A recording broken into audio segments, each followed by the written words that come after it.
Ladies and gentlemen, Head of State Thompson. Good evening, my fellow Americans. Tonight, I need to talk.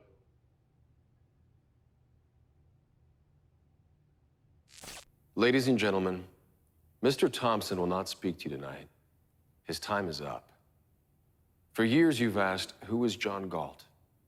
You've asked that question in despair and resignation as factories closed, goods became scarce, jobs disappeared. Your lives are becoming more difficult as the life force of your world is draining away. You have asked that question without expecting an answer. I'm here to answer it. This is John Galt speaking.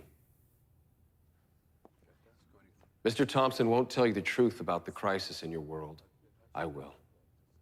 Have you noticed that as everything around you seems to decline, one thing still grows? It is the power of your rulers. None of their plans and directives have solved your problems or made your life better.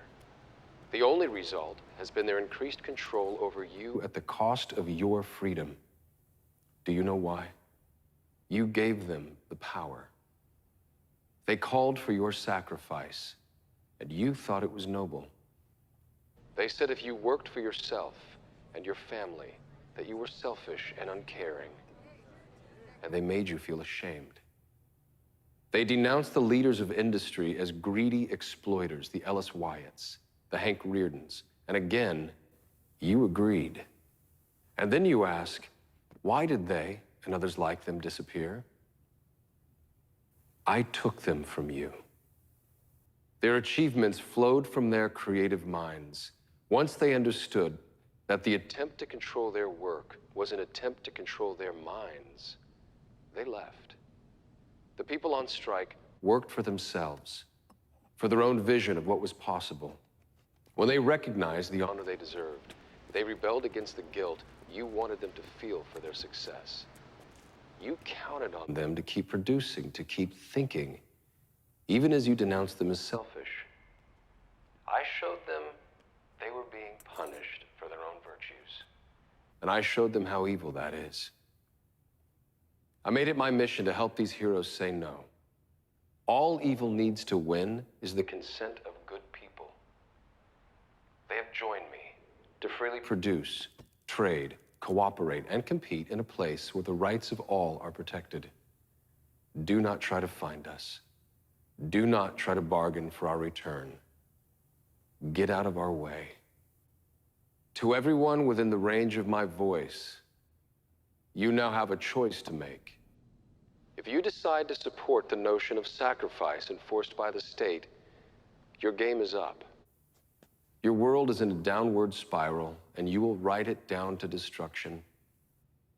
But if you share the values of our strike, if you believe that your life is a sacred possession for you to make the most of, if you want to live by the judgment of your own mind, not edicts from the state, then follow our lead. Do not support your own oppressors. Stop letting the system exploit you. Form your own communities on the frontiers of your crumbling world. Your rulers hold you by your endurance to carry the burdens they impose, by your generosity when you hear cries of despair, and above all, by your innocence which cannot grasp the depths of their evil. The world you are living in is the world they wanted. Leave them to it. Those who have left you are eager to build a better world, a world of freedom and opportunity, a world based on mutual respect. In that world, you will rise in the morning with the spirit you knew in childhood, the spirit of eagerness and adventure, and the confidence that the world is what it is and is there for you to discover.